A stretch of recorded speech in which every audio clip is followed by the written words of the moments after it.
Madame la secrétaire d'État, vous vous présentez devant nous dans un contexte marqué par votre récente audition devant la commission d'enquête Fonds Marianne du Sénat. À son issue, le rapporteur Husson déclarait à votre sujet, je le cite, « Elle ne m'a pas convaincu, elle s'est mise en porte-à-faux, elle n'a cessé de se défausser.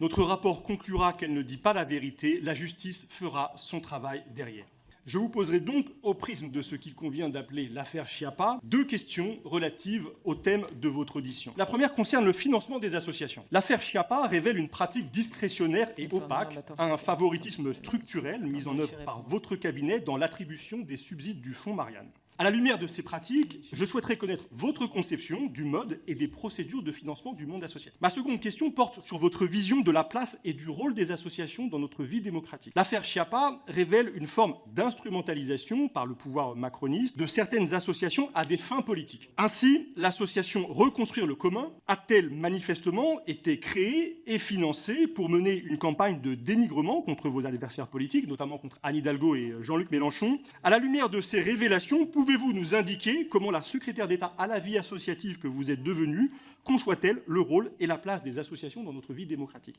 Madame la secrétaire d'État, je vous sais pratiquant la diversion et la confusion par omission. J'espère que vous apporterez des réponses claires et précises à mes questions. Le Sénat effectue des travaux, ce ne sont pas ceux de l'Assemblée.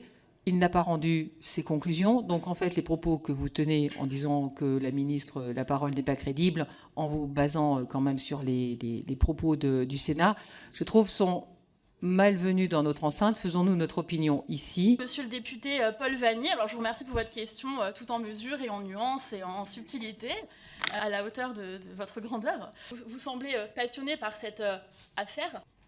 Vous ne semblez pas avoir regardé mes 3 heures d'audition auprès du Sénat, parce que vous avez posé des questions dont les réponses ont été apportées au cours de cette audition. Pardon de le dire, mais c'est pas le Watergate.